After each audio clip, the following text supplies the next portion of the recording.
All And right. you're good. All right. I'm Lori, and can everyone hear me? Yeah. I'm an addict.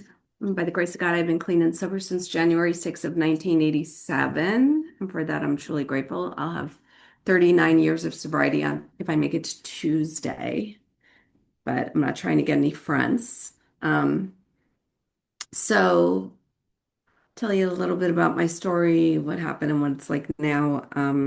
I'm from Long Island, New York. I live in California now, Southern California, but I'm from Long Island, New York. I was brought up in an alcoholic family. My dad was a crazy, angry alcoholic, and I have two sisters, one older than me and one younger than me. And from the time I was really small, I believed in God. I believed I had done something in a past life, like maybe I was a witch or something. And I'd come back into this family to pay off my past life karma because my dad was sexually abusive on my older sister and physically abusive on me, and my little sister wasn't around very much, probably because she didn't want any part of that. Um, I'm Jewish, so my first drink was Grape Concord Manischewitz wine, and I can't track that. I'm sure I was way too young. Um, and my dad was an airline pilot, which should make you feel safe if you're traveling. He used to fly with American. They used to drink all the way there and all the way back, but that was the 70s, you know? I don't think it was as well known as it is today that you shouldn't be drinking and flying. But let me see. You know what? I was suicidal from a very young age. I didn't bond to humans. I still have some problem bonding with humans. But I did bond to my dog, and I had a little dog when I was young. Um, and I think my dad kind of did away with my dog. I'll never know what happened to my dog, but that just kind of set me up for bonding with nothing and no one. So my mom and dad had a really hostile relationship, and I was in trouble all the time at school. I was in trouble everywhere. I was just in trouble. Because I liked getting in trouble. Any kind of trouble I could get into outside of the house was better than staying at home. So, and I like scary movies. I like trouble. I like anything that'll give me a jolt ever since I was very young. Um, when I was like 13, right after my bat mitzvah, my mom left us, and she didn't like abandon us. She left with the plan of going to get put her life together. She didn't have any money. My dad had the money, so she was going to build a life in California and then send for us when she got it together. And I frankly didn't know if she was coming back, but I was glad somebody made it out of this bad situation. So then things started to escalate with my dad. He was locking me out of the house so he could be alone with my sister at night. Got really creepy. Like as a kid, I never saw him sexually with my sister, but it was super obvious. I mean, if you ever grew up in a house like ours, things were super obvious. He would bring presents for my sister, not my mom. She wasn't allowed to have boyfriends. She lived in a different part of the house. I mean, it was super obvious. So now they were locking me out of the house. I'm like 13. My dad goes away on airline trips and sometimes leaves us with a stewardess and sometimes he leaves us alone. And this one time he goes away and I have a friend spend the night and yeah, she was going to spend the night in the morning. We were going to hitchhike to McDonald's and go smoke cigarettes and stuff. And when we woke up in the morning, we started getting ready, and all of a sudden, I heard the garage door open, and I wasn't supposed to have anyone in the house. Wasn't supposed to be hitchhiking to McDonald's. None of this was supposed to be happening. But it was my dad coming home early from a trip, so I told her to hide in my room, and she did. And then my dad came in, and he was his usual hostile self with me. He started beating the shit out of me, and she came out of the room and ran into where he and I were. And it was like an equally resonant shock for two completely different reasons. She was like, "Oh my God!" Like I never told anyone how crazy my family was. And my dad was never seen beating me up or doing anything bad. He was highly respected in our community. So. Um, she went in the kitchen and called her mom, and my dad went into his bedroom and closed the door. And then her parents came and picked us up, and they were like, Jeanette told us what happened. It's not good. It's not okay. We're going to help you. And then my dad called up over there, and he's like, you don't know a lot about, to her parents, you don't know a lot about Lori. She's suicidal. She's on meds for schizophrenia right now. If you look at her wrists, you'll see the scars. She steals, she lies, She fights. She's been kicked out of school. And the parents were like, "Oh my God, this is way more than we thought, Lori. We just thought you were getting beat up. There's a lot more going on here. Your dad's gonna have to pick you up." So he picked me up and took me back to the house. And when we got there, he started to beat the crap out of me again. And I think I got enough nerve from talking to those parents to get out. So I ran out the front door and hid in the woods. And I hitchhiked over to my friend Erin's house. And then I called home and he answered the phone. And I said, "I'm at Erin's and I'm not coming home." Click. And I don't know why I did that. I guess because I was a kid. That's what kids do, like report in. But it was more like a statement, like, "I'm not coming home. Don't even try it." Because I felt like I was 90 by the time I was 13. I had been through a lot of hell. So in the middle of the night that night, an aunt of mine called and she said, "We know you have your dad's gun and the police are here and we're coming to get you." And I'm like, I didn't have my dad's gun. My dad always had a gun. He had like a gun like a cop. I never thought as a kid, why does a pilot need a gun? But if your dad always has a gun, you just figure they do. So that's what I thought. And I went back to the house, and my dad was sitting across the table from me, giving me a look like, "You better not talk because we're going to be alone later on." And the cops were questioning me about the gun. And I'm like, "I don't know anything about the gun." And then finally, the cops sent me to bed and left. And I couldn't believe I'm back in this freaking house again. It's only been 24 hours. And my aunt comes into my room after the cops leave and she said, "I just saw your sister and your dad sneak the gun out of the oven. And it's obvious they were trying to set you up for something, but the cops are gone. And if you tell on your dad, you're all going to go into an orphanage. There's nobody to watch you guys." So I didn't tell my dad. I didn't tell my dad not only because I didn't want my little sister to go to an orphanage. I could have manned up at an orphanage. It would have been much better than home. But my little sister couldn't take it. I knew that. So I told her I wouldn't tell, but I also told her I wouldn't tell because I hoped someday my dad would like me. And if I told on him, I knew he wouldn't. So I told her I wouldn't tell on him. And then I went to sleep. Then the next morning I woke up and there was different police officers at my door and they put me in the back of the police car and they started the drive. And I didn't know if it was like my friend's parents rescuing me or what the hell. I didn't talk to the police. I just drove. And when we got to the dark gates of Central Islip Mental Institution for the criminally insane, they started to check me in. I realized that I should have told someone yesterday about what was going on with my dad, and I didn't. So it wasn't a good time to bring it up because I knew it would sound like BS at this point. So I went into this insane asylum, and it wasn't a kid's place. They had stopped doing lobotomies like 7 years before I got there, and there was a lot of it was an insane asylum, like one flew over the cuckoo's nest, and they were still doing shock treatments. I was tied to a bed in a straitjacket and drugged. And for me, it was the opposite of a spiritual awakening. It was the spiritual deadening that would rule my life for the next 10 years. So my mom kept on calling back to the house to see how I was doing. They kept on saying, "Oh, you missed her again. She's over her friends. She's outside playing." And then finally, my mom realized I'm not even there because she knew how much my dad hated me. So she hired someone and found me in that insane asylum and got me out, but she didn't have enough money to get me to California yet. I was still in New York. So I went to a group home in Stony Brook, New York, and that was where I met people like me the first time in my life, other little kids that had been abandoned and abused. And these kids were like everything to me. It was the first time I would bond to another human. It was like being around you guys, except for you were smaller and you weren't sober yet, so we were cool. And they taught me to steal better. I started doing acid with them at the college. We would pick up acid. We'd mug old ladies down by the train station. It was like next level. I feel bad about the old ladies now. I'm like an old lady myself. Anyway, after a while, my mom got enough money to get me out to California and I moved to Newport Beach. By that time, I'm acting like a boy, dressing like a boy, fighting all the time.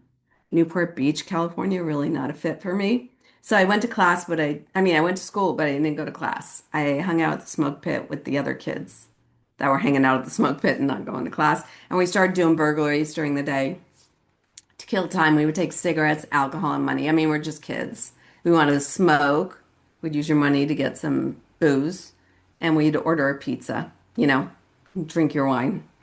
And after a while, one of the girls said, "We should really take jewelry. If we're going to actually get into a house, we should get something of value." So one day, my mom went into my drawer to do my laundry and she found a mounted jewelry and she brought it into the jewelry store to get it appraised to see if it was real. And she almost got arrested. So I came home from school one day and there was people with my mom, and they were talking about $90,000 worth of burglaries. They had a book with pictures in it. Um, yeah. And I said, I don't know anything about any burglaries. And they were like, we found this note in your room. It says, Dear Kim, do you want to do some burglaries today? Love, Lori with a big heart at the bottom. So yeah, I got busted for doing burglaries, and then I was a ward of the court the rest of my teenage years. So that was that. Don't write notes. That's all I got to say. I saw Kim at a meeting down in Newport like a couple of years ago. I was telling my story. She's sober now. She was like, "Fuck, that's how it happened." Yeah, I wrote a note. It was still in my room. Shouldn't write notes. Anyway, yeah, so back to the story. So, I didn't really stay at group homes. I ran from every place they put me in. Sometimes they'd drive me there and I'd be in the car behind them. I'd just hitchhike right back. There's no way I'm staying in a group home. These places were crazy. But one time, I had spent a lot of time in juvenile hall. I mastered juvenile hall. I was like, I mopped the floors and stuff so I could stay out after silverware count. I don't know if anybody on this call even knows what that's about, but it's like being on a roll at juvenile hall. So I worked the system and I moved out with a bunch of girls from juvenile hall. We moved into a group home together and I really wanted to stay at that place because my girls were there. And I started going to continuation school. I love continuation schools. The whole school is like a smoke pit. So you don't have to separate yourself to be a dropout delinquent. You know what I mean? You just fit right in. So, I was at that school. I saw this girl pull in with this bunch of bikers in this old jalopy, and they pulled into the parking lot. Janis Joplin blasting got my attention. And then she got out of the car, kissed one of the bikers. She was wearing his shirt. And she walked into the school, and I thought, oh, I gotta know this girl. So I had tried cocaine before. It made me talk a lot. I already talk a lot. Didn't help. And it was expensive. I didn't have a lot of money as a kid, right? So, but I thought she would like cocaine. She looks like she'd like cocaine. So I went down to the beach and got some and brought it to school the next day. And she said, meet me in the bathroom and bring a cup of water and a cigarette, but don't light your cigarette. So I went in there and, she pulled out this little velvet pouch and she had her whole kit in there. And she goes, I'm going to shoot up. You want to shoot up? I was 16 at this point. And I thought, yeah, hell yeah. Like, because if it kills me, I've been trying to kill myself unsuccessfully for a good amount of time. Doesn't kill me, we might like it. So we started shooting up cocaine and cannabinol, if anyone's even old enough to know what cannabinol is. Mm. Yeah, it's not good to shoot it up, but we were just doing a little teeny bit. It's like elephant tranquilizer or some shit. Anyway, we shot up all the time. And then all of a sudden I knew what the jewelry was for. It was no longer sitting in my drawer. I started stealing everything I could get my hands on. Funny thing is, the jewelry store where I live is right next to the Alano Club now. It's always been there. It was right next to the Alano Club when we were selling the goods to the jewelry store when we were kids. And I was speaking there like 2 weeks ago, and I thought, do I have to make an amends? I don't think so. When a 16-year-old is coming in every week with more jewelry, they're not stupid. They were buying it and paying us. You know what I mean? It's like, okay, we were all part of the same con. Nobody needs to make amends there. We were part of the same system. But anyway, by the time I was 18, I was so jacked up, I knew I was going to die, and I had a little will to live. So I thought when I get off probation and they stop arresting me, which they did a lot of, I'll just go back to New York where people use social acid and mescaline, and I'll clean up my life. I'll stop shooting up. So I did go back to New York, and I couldn't find anyone that shot up, which was good. I'm sure there are a lot of people that shoot up in New York. But I didn't know them. So, because they didn't go to my high school back there. So, anyway, I was in New York and one day I looked down, there's a bump on my belly and I realized I'm pregnant. And I'm like, oh shit, I'm pregnant. And I start thinking about my family and the fact that I could have my own family and my own kid and we could start all over again. I could have a real family where there's real love. So I don't tell the guy I'm pregnant because I don't want him taking away my kid when he finds out I'm a junkie.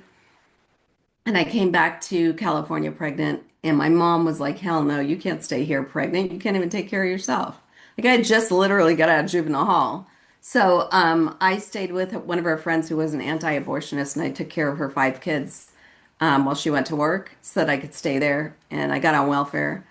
And I wasn't using really. I mean, I was drinking some beer because I thought it has wheat in it. It's probably good for you. Smoking a little natural weed, but not shooting up. And one of my friends found out where I was at, and I was like 6 months pregnant. And she brought over some cocaine and a needle. And without the program, I lose the ability to make a choice. I immediately started shooting up. And I continued to shoot up through my whole pregnancy, and I'm so lucky she didn't die. I gave birth to my daughter at the hospital. They didn't check her. They sent her home with me. That lady knew I was a junkie. She kicked me out. I ended up on a motel on the strip, on welfare. I hung out with a lot of guys that did time in prison, bikers. That was my crew. We fought a lot. We drank a lot. We slammed a lot. My little sister was a punk rocker. And my older sister was a DJ at a disco called Deja Vu, and she hung out with a lot of rich guys. I never understood that at all. It was kind of like a strange, we were all different. But one day she called me, my older sister, and she goes, Lori, I was supposed to do a job tonight for this rich guy, and I can't do it. But he said if I had a little sister, he'd take her. And if you want to make a lot of money, you can do this job. So I was like, oh, yeah, I'll do this job, right? So she sent over a cab. I didn't have a car. And it took me to some fancy restaurant down south here. And I met the owner of the restaurant. He gave me keys to a brand new Mercedes. He said, go to this room on the golf course, meet my three friends, and then come back and smoke some opium with me, and I'll send you home. So I said, okay. So I take this brand new Mercedes. I barely know how to drive. You know what I mean? My first car was a motorcycle. What I knew how to do was ride a motorcycle. I didn't drive much. But I took the car. I went to the golf course. I met these three doctors. They were talking to me about prostitution and AIDS. They didn't want to do anything with me. This is right when AIDS was hitting the streets. So they gave me a shitload of money and they sent me away. They said, just tell him we said thank you, the guy at the restaurant. Don't tell him we didn't do anything. It might have, offend him.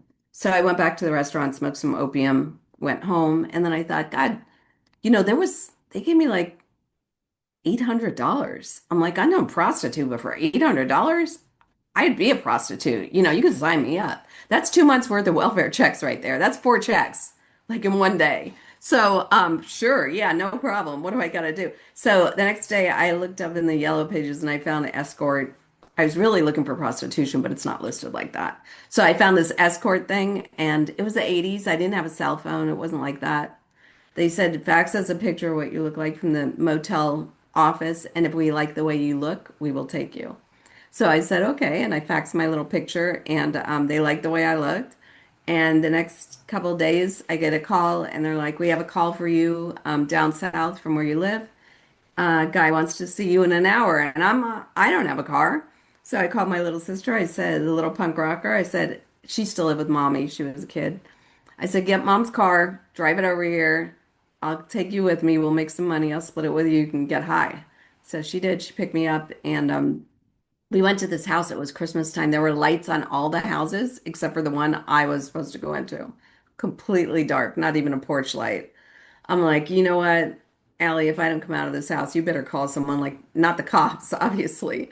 Call someone that we know, if I don't come out in a reasonable amount of time. So I went up to the door and knocked, and I heard this big whoosh sound, and the door flew up, and it was like this old guy in a wheelchair, like a Viet, he had crazy Albert Einstein crazy hair, no furniture except for computer parts on a table and a couch, and Vietnam War vet stuff everywhere, like on the wall. So I'm like, oh shit, he's got guns. I'm immediately triggered. You know what I mean? My whole dad thing. So I went in there and I was so rigid and unsexual that he was like, absolutely not. He paid me to put my clothes back on. So embarrassing. I failed prostitution. Anyway, we don't like to fail. You know how it goes. So I manned up. I started going to more calls and doing more stuff and learning how what you're supposed to do. And then, my friends, the guys I spent time with, they did heroin. I didn't like heroin. It made me throw up and act too nice. I don't like to be too nice, act like a wuss. But I started doing heroin to stop doing coke, like as a detox savings plan. Like start doing heroin and go to sleep, throw up, go to sleep, save your money, don't do coke. So it was like detox off the coke and savings plan to save some more money because it was just like $10 a balloon back in the day. So one day I was so sick I couldn't wait for the call service to call anymore, and I walked out on the streets and I started working the streets, and it was a long time out on the streets for me. My mom took my daughter away, which was a good thing. My mom took good care of my daughter because I didn't at that point in my life. And I don't talk much about what happened on the streets, although I did write my story, and I published it, but I don't talk about it. Just to help other girls that might be out there. But January 5th, 1987, I was at Fifth and Harbor where I worked the streets, and I got into the back seat of a white car, and there were two guys in the front seat, and they jumped on the freeway. By this point, I had been on the street long enough to know you don't get on the freeway. You go in a park, a motel, an alley, but definitely not on the freeway because that means they're taking you somewhere you don't want to go. So I tried to jump out of the back seat and into the front to make them crash the car, and they knocked me in the head and I passed out and I woke up in a clearing in the woods somewhere and they had a gun and I got that they were in a gang and a prostitute had killed a gang member and they were going to kill the prostitute that night after raping her all night to make do for their friend, and I'm the girl they picked up. So I started screaming at the top of my lungs, kill me now, because I was like ready to die. I didn't want to wait till morning. I mean, I had already been so beat up. I was just like, kill me. So they beat me up and left me for dead on the side of the road. And the next thing I know, being picked up, and I look down and I don't have any clothes on besides a torn shirt, nothing. And this big black man's picking me up. He's huge. Like it reminds me of the guy in the Green Mile because I mean he was so big and he picked me up like I was just like nothing. And I was like 90 or something pounds, but I mean he was a big guy and scared the heck out of me. And I started fighting him and going, put me down, don't touch me, just put me down. I'm gonna be okay. You know how we do. And he looked in my eyes and he had tears rolling down his face and he said, please, I'm not gonna hurt you. I'm just gonna take you to the hospital. And he was crying and something about that man seemed so soft, even though he was so big. And I trusted him, and he took me to the hospital. And then he must have paid for a cab back because as soon as I got assessed, I didn't tell anybody what happened to me, obviously. Last thing you're going to do as a prostitute is report that you got raped or beaten or something, you know? So they took me back to Fifth and Harbor in the hospital gown, barefoot. I turned another trick, and the next day I called my mom and asked her for help, and she hung up on me. And, you know, I've done a lot of bad stuff to my mom.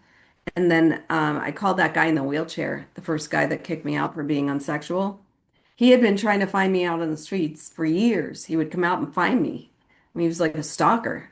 He would come and find me and give me some rap about I should go to college, I should clean up my life. I was like, oh no. You just don't get it, dude. It's not what college. What are you talking about? But I called that guy. His name was Tom, and I said, Tom, can you pick me up? And he said, Lori, I'll take you wherever you want to go, but you're not getting one more dime out of me. I'd taken a lot of money from this guy. So he picked me up, he took me to a detox, and then I stayed there for a week. And then I stayed at his house in the guest bedroom for like 3 weeks. I was still unsexual to him, so it's fine. And then I went to a women's treatment center for supposed to be a month, but I ended up staying a year. And during that year, my kid had to go into foster care, which was like the worst thing that could ever happen in my life is my kid goes into foster care. And yeah, but I stayed. I stayed because it was the first safe place I've ever been in. And the foster mom said she'd give me back my kid if I got a year sober. So I stayed and I got commitments and I talked about the secrets from my childhood for the first time in my life. And I think that's the reason I'm still sober today. If I wouldn't have talked about that stuff that I didn't want to talk about, I wouldn't be here. I definitely wouldn't be here. And then I got commitments. I had a jail commitment. I would go into the juvenile jail and talk to the kids. I had a narc in the park. It was NA in the park. I ran that meeting. I was secretary for H&I. I took the minutes for the H&I people. And when I moved out of the recovery home, they said you need to get a job and you need to be honest on your job application. Well, you know my job experience. That's not going on an application. I'm not going to get a job anywhere. So nobody's going to trust me.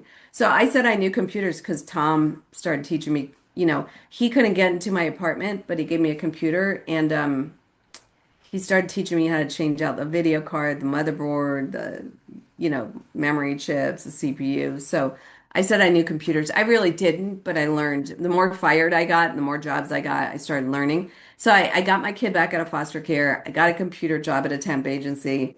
I started the meeting at my house. There was a men's group called Dog on the Roof. Bean, if you pee, you're out. My dog is just like crazy. If I don't let him out, he's just gonna pee on the floor.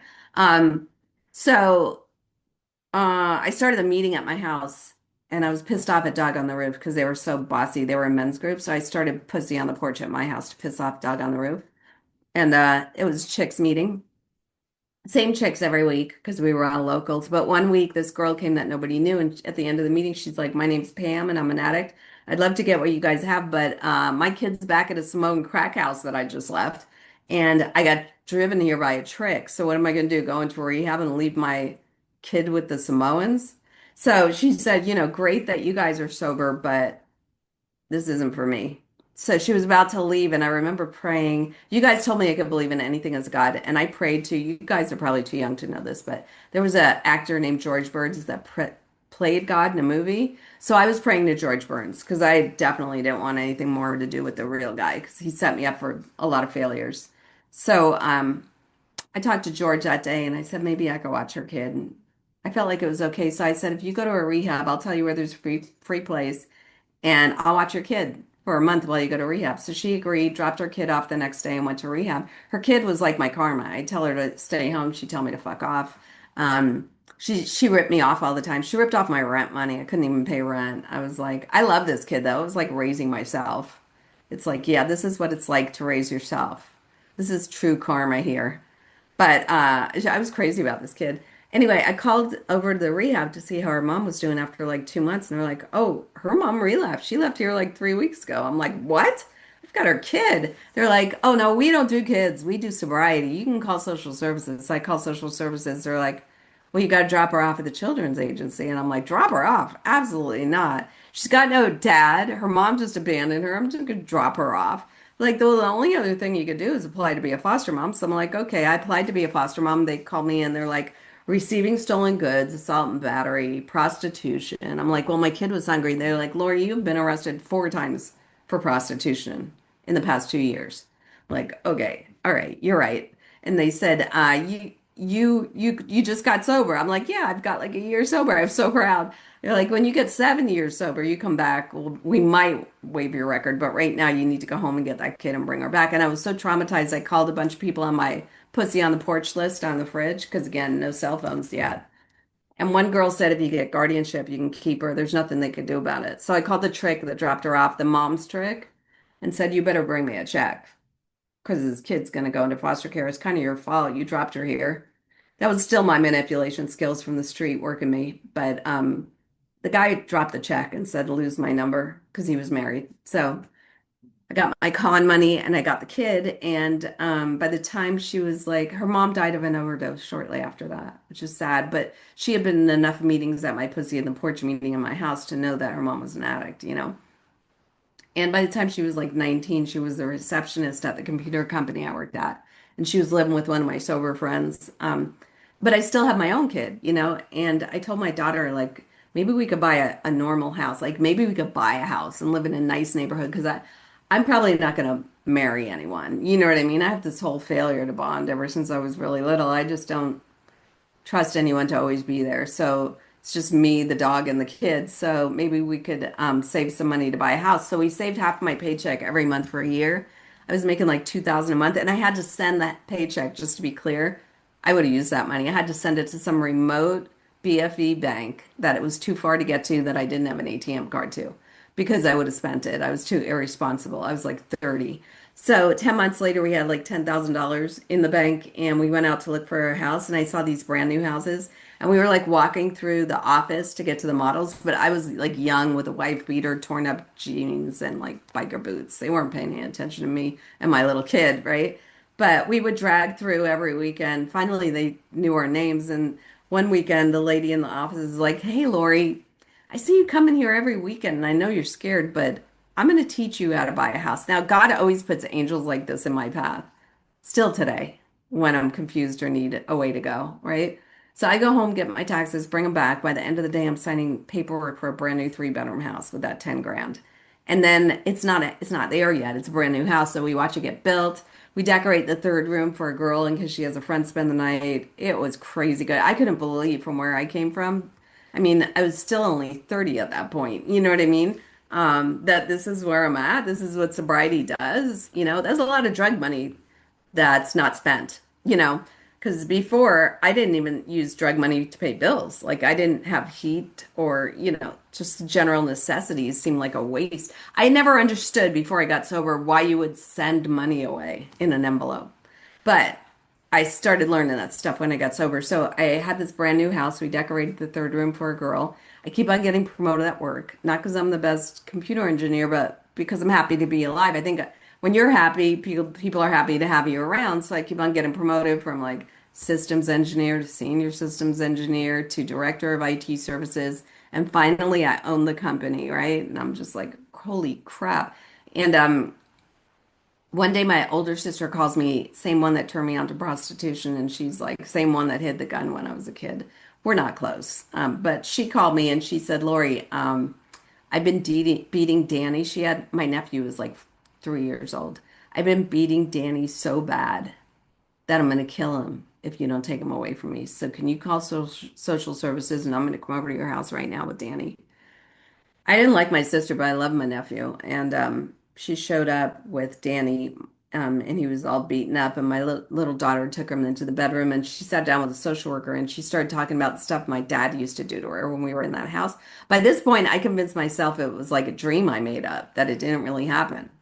But now I'm hearing it really happened. And she said, I don't like Danny because he's a boy. And after what my dad did to me, and it was like, shit, hurt people hurt people. I don't care. If you think like hurt people don't hurt people, you need a better review of your life. I'm not saying you're going to hurt the same people that hurt you. I'm just saying hurt people, and they usually hurt the people closest to them, right? And you're only as sick as your secrets because she wasn't talking to anybody, obviously. She wasn't clean sober yet. So, I was so pissed off. I saw my nephew get taken away in a little white car. You know how that goes. And I rushed off over there and I was so pissed off. I said, "Can I be his foster mom?" And they said, "Are you still sober?" And I'm like, "What do you mean?" And they said, "We told you 7 years to come back. It's been over 7 years. Are you still sober?" I'm like, "Yeah, I'm still sober." They said, "Well, I think we're going to try and waive your record." And they did. And I became a foster mom for my nephew. And my sister came and took my nephew back. She went through some anger management class and never hit him again, thank God. And it was 2 days before Christmas that year, and the phone rings, and it's some lady, and she said, "Is this Lori?" And I said, "Yeah." And she said, "I've got you on the list of foster parents over here at the agency, and we've got a 15-year-old girl that ran away from Vegas. Her dad's been molesting her, and she has no mom. Her mom left at birth. And we're wondering if you'd be willing to pick her up." And I'm like, "Oh my God, are you kidding? It's Christmas, and I've got a brand new house with a room all decorated for a girl that's never been slept in ever, and you've got a little girl that's never had a mom." I'm like, this can't be set up any more perfectly, right? So I rush over there, I get that kid, take her home. My daughter's 15, she's 15. They fall in love with each other. They both have a sister now, and things are going great. And one day I walk out of my house, there's for sale signs everywhere in my neighborhood. I have no idea why. So, because I don't know really about interest rates, real estate, this is not taught at juvenile hall. You know what I mean? We do the basics. So, or my little continuation school. So I asked my neighbor, like, why is everyone moving? And he said, "Lori, our homes have appreciated where now you sell it and you buy a bigger house." I'm like, my God. I didn't say it out loud, but this guy doesn't know. Like for me, back in the day, rich was like the motel room with the separate kitchenette area, not just the hot plate. You know what I mean? Like we all had the hot plate. I knew some people that had a little kitchenette. That was my goal, get the place with the kitchenette. So now we're in this big, huge house. I'm like, oh my God, this guy has no idea. But I took direction and I got down with the for sale sign and I told George, look, if you mean for me to sell my dream house, you sell it within 30 days. If not, I'm staying. So 3 weeks later, my house sells for more than any other house in the neighborhood. So now there's people moving into my house. So I have to find another house. So I jump on my motorcycle and I see these really huge houses with like flags outside. And I think I'm going to go in, see what they're decorating like. So when I buy my little house, I can decorate like modern or whatever. And I walk in, and the lady that taught me to buy a house changed jobs, and she's sitting in that place when I walk in. She's like, "Oh my God, Lori, I'm going to sell you another house." I'm like, "No, you're not. Not in this neighborhood. These houses are huge. There's only a few of us." Like she's like, "Go home, get your taxes. Let me see where you're at right now." And so I go home, get my taxes, come back, and of course I own the company. So now I'm buying a 5 bedroom house with a loft. And I'm like, "Why am I buying this huge house?" And I realize now that God keeps on growing my house because God wants to give me more children. Like I could talk about my children for the next hour, but I've got 49 kids. that are not from my body. You know what I mean? So I've got my daughter who grew up to be a social worker, and I've got 49 kids and 30 grandkids and 30 something grandkids and the most amazing life. And yeah, so I realize now when I thought I was a witch in a past life that God was actually not punishing me. He was blessing me for what I would be in this life. Because unless I had walked that path, I wouldn't be a foster mom. Like it's that whole Karate Kid wax on, wax off thing. Like, why are we doing this, Mr. Miyagi? I'm trying to learn to fight. Well, because we need this in order to get to where we're going, right? So, if for that, to know, it would have taken that to get to where I'm at, I would go through my whole life again. I would willingly go through everything with my dad on the streets to get right here, right now, right?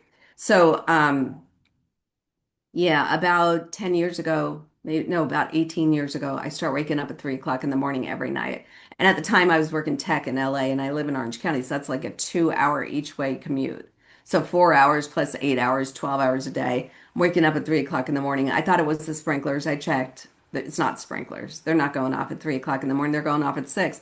So I'm sharing at the meetings. I'm freaking tired and I'm commuting, and some American Indian comes up to me after the meeting. He's like, "Don't you know anything about the spiritual hour or the witching hour?" And I'm like, "What are you talking about?" And he said, 3 o'clock to 4 o'clock in the morning is the veil is the thinnest between our world and the other worlds. And if you're waking up at 3 o'clock, and I know someone on this call is waking up at 3 o'clock. Well, yeah. Yeah. So, if you're waking up at 3 o'clock in the morning, there's something you're supposed to do here. Like we had an assignment before we got here. Of course, we forget it when we arrive, but it's our job to ask God what we were supposed to do that we forgot. So I start dropping notes in my box to George and saying, you know what, stop waking me up. Just tell me what it is. Here's part of the little algorithm that I did. I said, whatever you bring to me, I'm going to say yes, even if it doesn't make sense. I just wrote a book about it. It's on Amazon. It's called Notes to George, and I'm not self-promoting. I'm saying if you want to download it for $2. So I start people start calling me with the strangest requests. Not like watch my dog, not like that. Like, do you want to go to a class on how to build a Boys Town? Boys Town is had a movie back with Spencer Tracy back in it's a black and white movie. It's still on Amazon. Do you want to you learn how to build a Boys Town? I'm thinking, I love Boys Town, so yeah, I'll do that.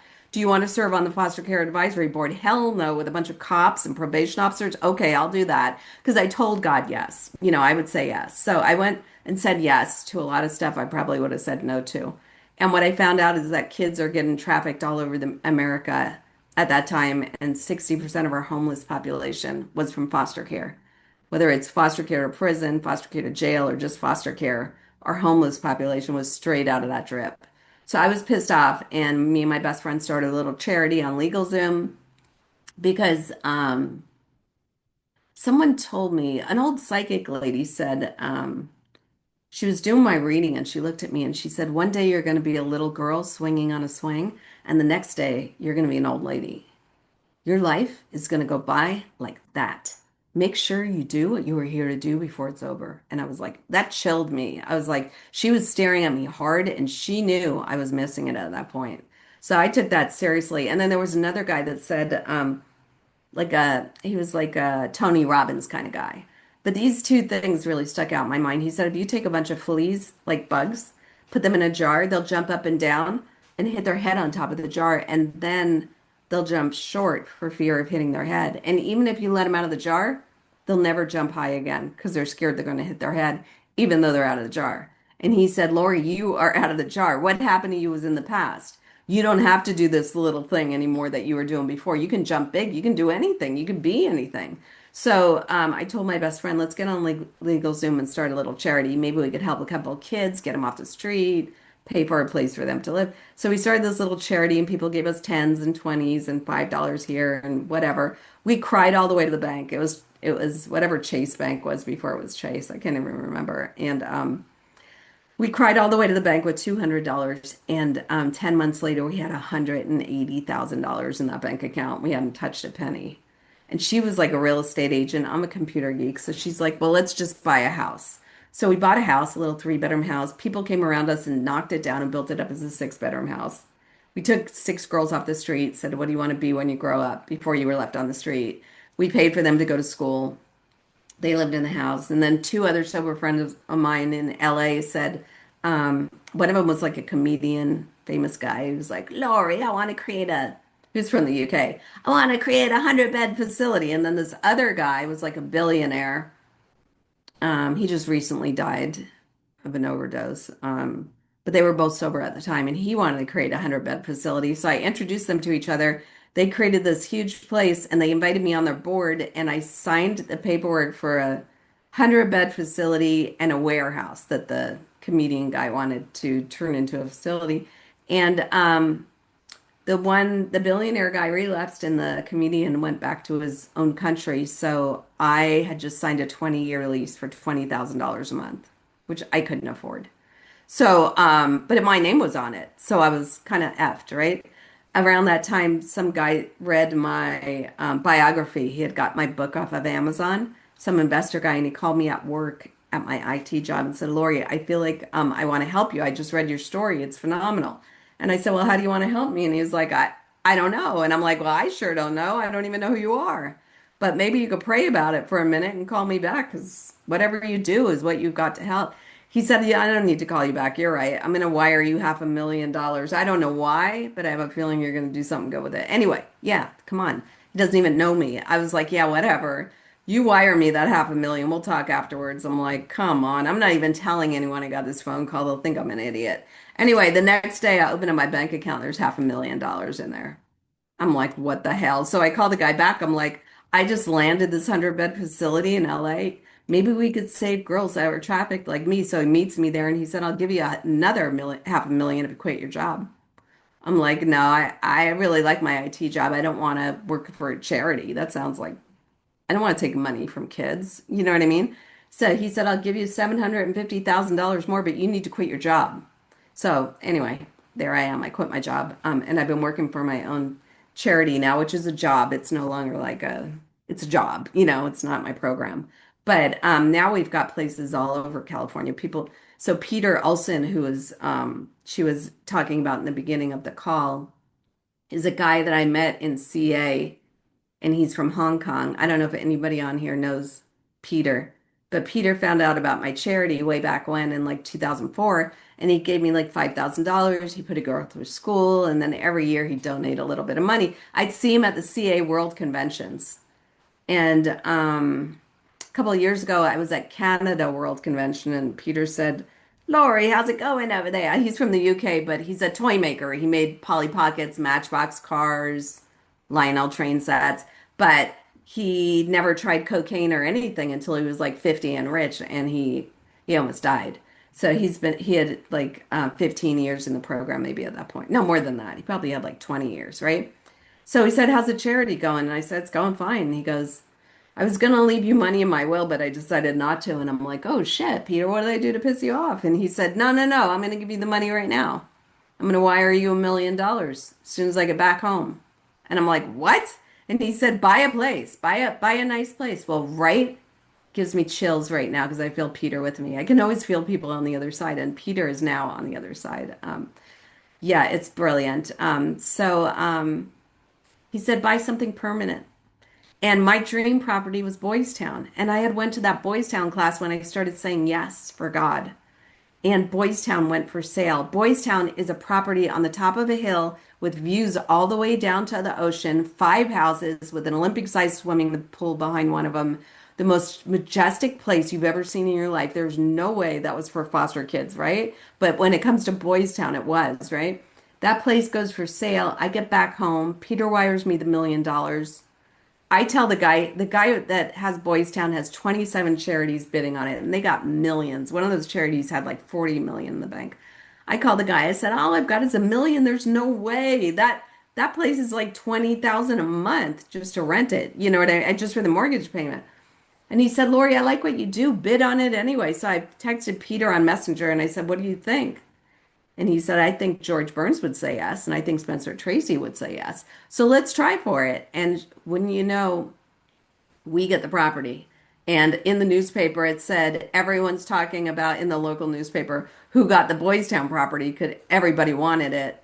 And then they wrote in big bold letters, the worst juvenile delinquent from our county ended up with the property. And then my little picture. Yeah, great. So, I thought I had outgrown that, but I guess not. But we got the property. We it's for sex trafficked girls. It's we got a gate up now, and we've got kids from foster care that are trafficked in one house, 12 to 18. We've got the rest of them are over 18 that have left foster care, pregnant baby house of girls that got pregnant on the street prostituting. And I called Peter and I'm like, Peter, what are we going to name this place? Because I want to name it like Peter's Sanctuary. And he's like, hell no, Lori, I'm not doing this for that. I'm anonymous. So I'm like, okay, I was up all night. I'm like, there's no way he just donated $1 million. I'm not going to make it like in his name. So I thought about it. His mom died when he was really young, and that's how Peter became an orphan. And that's why he related to my story because he was an orphan too. And when I was a little kid growing up in my abusive house, I had a Lionel train set in the basement, and that was my safe place. So I used to go to the basement with my train set, and I had little people there, and it was a real kind of train set with the smoke coming out of it. You could smell it. I don't know if anybody remembers those, but Peter made those. So here we are connected by God, right? So I hit him up on Messenger and I said, how about we name it after your mom and we call it Vera's Sanctuary? Getting chills again.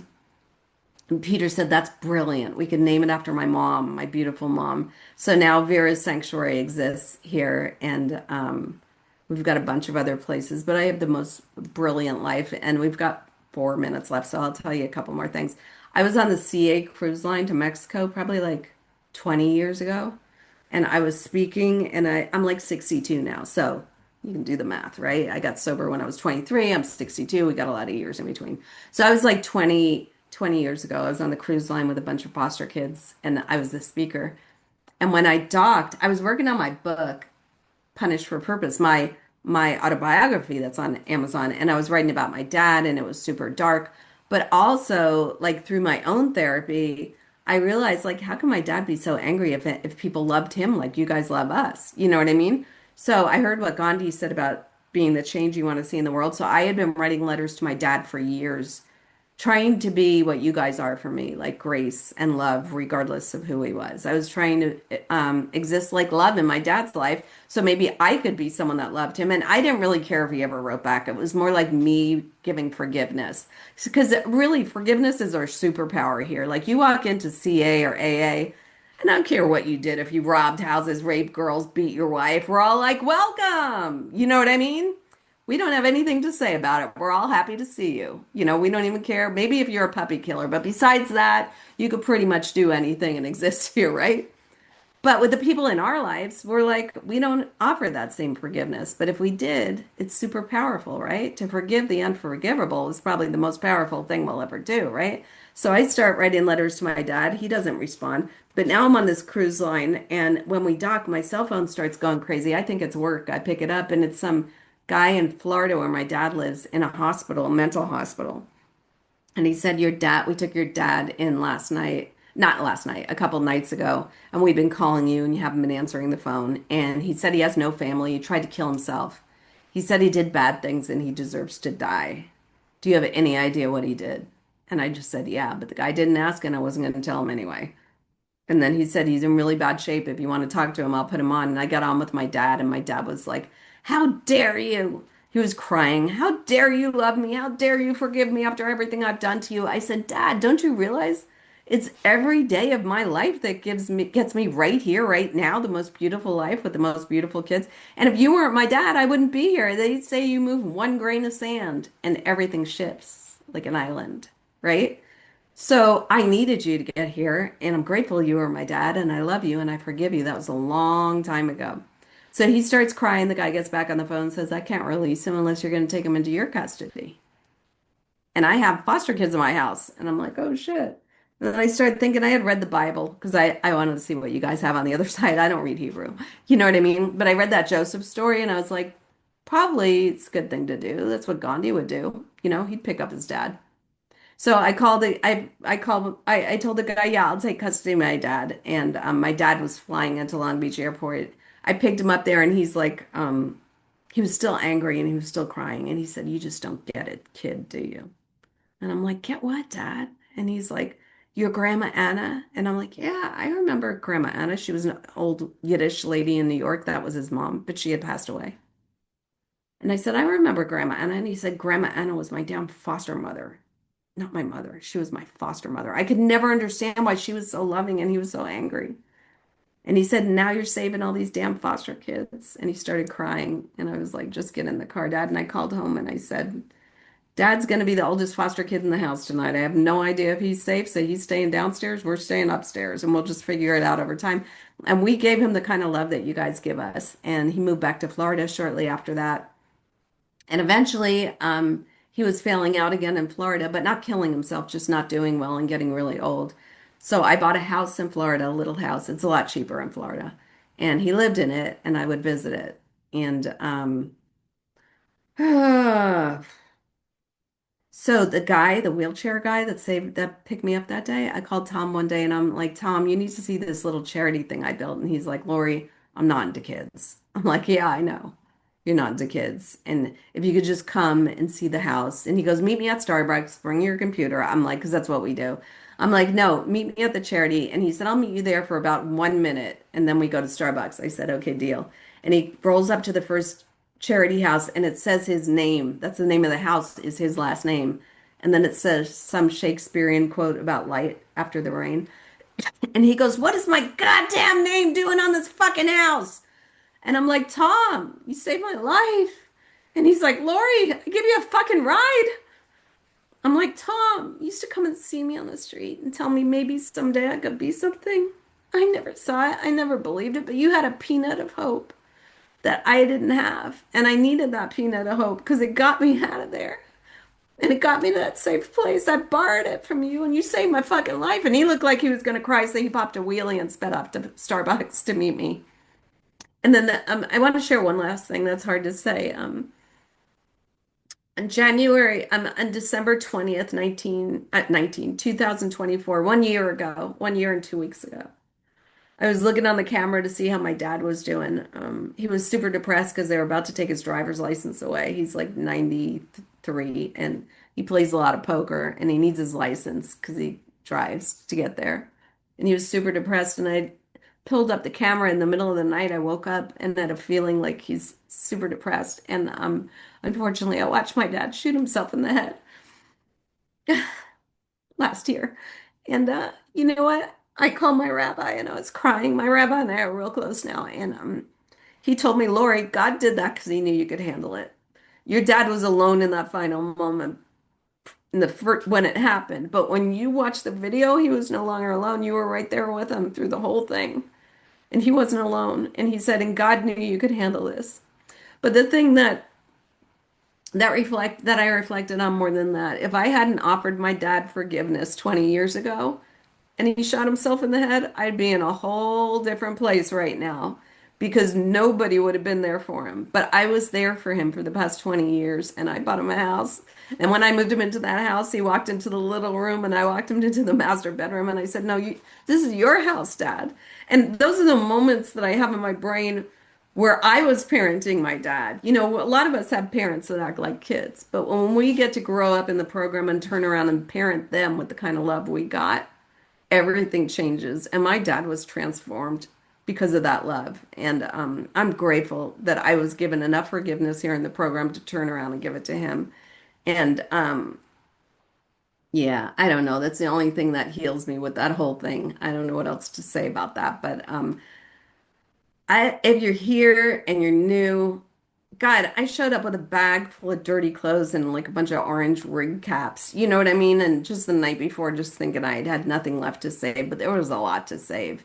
You just got to hang out here and ask God what you're supposed to do when you got here. Thanks for letting me share.